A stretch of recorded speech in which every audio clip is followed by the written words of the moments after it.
சிதம்பரம் நடராஜர் கோயிலில் நாளை ஆருத்ரா தரிசனம் நடைபெற இருப்பதை ஒட்டி தற்போது தேரோட்டம் நடைபெற்று வருகிறது. இது பற்றிய கூடுதல் தகவல்களை நமது செய்தியாளர் செந்தில்குமாரிடம் கேட்கலாம். செந்தில்குமார், இந்த ஆருத்ரா தரிசனத்தை ஒட்டிய தேரோட்டத்தின் சிறப்பு என்ன, விவரங்கள் என்ன? கண்டிப்பாக, அதாவது கோயில் என்றாலே அது சிதம்பரத்தை தான் குறிக்கும் என்பது சைவர்களின் நம்பிக்கை.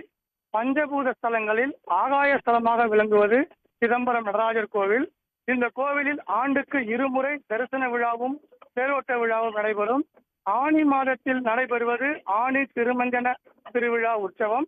அதுபோல் மார்கழி மாதத்தில் நடைபெறுவது மார்கழி ஆருத்ரா தரிசன திருவிழா உற்சவம். இந்த மார்கழி ஆருத்ரா தரிசன திருவிழா கடந்த 4ஆம் தேதி இந்த சிதம்பரம் நடராஜர் கோயிலே கொடியேற்றத்துடன் துவங்கியது. அன்றைக்கு சிவராஜ தீட்சிதர் என்றவர் உற்சவ ஆச்சாரியார் கொடியேற்றி இந்த திருவிழாவை தொடங்கி வைத்துள்ளார். அதைத் தொடர்ந்து தினமும் பஞ்சமூர்த்திகள் வீதியுலா காலை மாலை இரு வேளைகளிலும் 4 மாட வீதிகளிலும் வலம் வந்தது. விழாவின் முக்கிய நிகழ்வாக நாளை ஆருத்ரா தரிசன விழா மிகச் சிறப்பாக கொண்டாடப்பட இருக்கிறது. அதையொட்டி அந்த திருவிழாவிற்கு முன்பாக முதல் நாளான இன்று தேரோட்டம் துவங்கி நடந்து வருகிறது. தற்போது நடராஜர் கோயிலில் இருந்து இன்று காலை மூலவரான நடராஜர் அலங்கரிக்கப்பட்டு தனித்தனி தேர்களில் கொண்டு வரப்பட்டது. நடராஜர், சிவகாம சுந்தரி, விநாயகர், முருகர், சண்டிகேஸ்வரர் ஆகிய 5 சுவாமிகளும் 5 தேர்களில் வலம் வரும். எந்த கோயிலிலும் இல்லாத ஒரு மிக சிறப்பு வாய்ந்த பெருமை என்னவென்றால், எல்லா கோயிலிலும் உற்சவர் தான் தேருக்கு வருவார்கள்.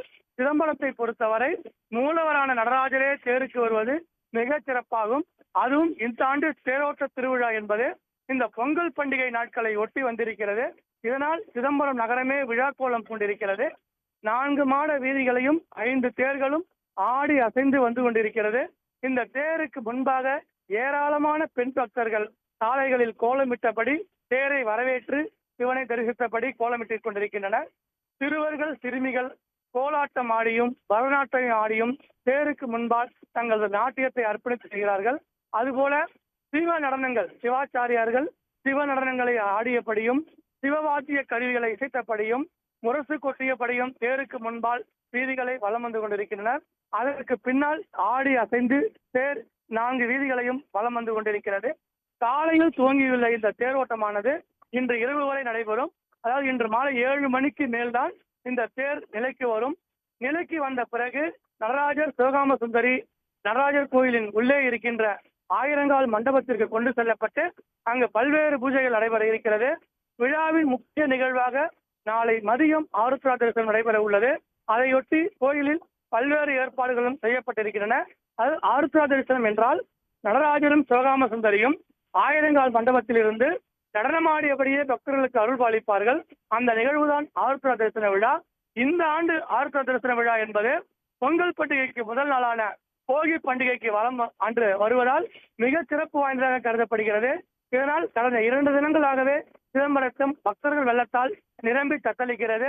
தற்போது தேரோட்டம் மிக சிறப்பாக நடைபெற்று வருகையில் இந்த ஆண்டு மேலும் ஒரு சிறப்பாக மாட்டுப்பொங்கல் தினத்தன்று, அதாவது விழாவின் இறுதி நாள் நிகழ்வன்று தெப்ப உற்சவம் நடைபெற இருக்கிறது. கடந்த 20 ஆண்டுகளுக்கு மேலாக தெப்ப உற்சவம் நடைபெறவில்லை.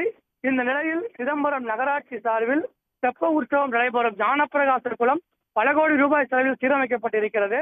அதன் காரணமாக இந்த ஆண்டு தெப்ப உற்சவம் அங்கு நடைபெற இருக்கிறது. நடராஜர் சுவாமிகளின் சந்திரசேகர சுவாமிகள் அந்த தெப்ப உற்சவத்தில் எழுந்தருளி பக்தர்களுக்கு அருள் பாலிக்க இருக்கின்றனர். அதற்கான ஏற்பாடுகளையும் நடராஜர் கோயில் தீட்சிதர்கள் செய்து வருகின்றனர். இந்த திருவிழாவிற்கான ஏற்பாடுகளை தீட்சிதர்கள் செய்து வரும் வரையில் ஆயிரக்கணக்கான போலீசார் சிதம்பரத்தில் பாதுகாப்பு பணியில் ஈடுபட்டிருக்கின்றனர். தற்போது இன்று முழுவதும் நடைபெற்றுக் கொண்டிருக்கின்ற இந்த தேர் உற்சவமானது தற்போது ஆடி அசைந்து நகர வீதிகளிலே வலம் வருவது கண்கொள்ளா காட்சியாக திகழ்ந்து கொண்டிருக்கிறது. விவரங்களுக்கு நன்றி செந்தில்குமார்.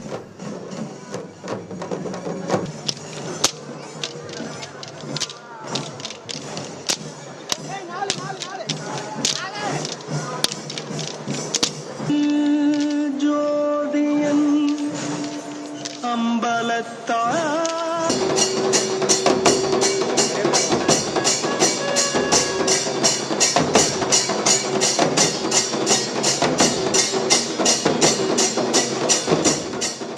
உடனுக்குடன் செய்திகளை தெரிந்து கொள்ள சன் நியூஸ் பெல் ஐகானை கிளிக் பண்ணுங்க.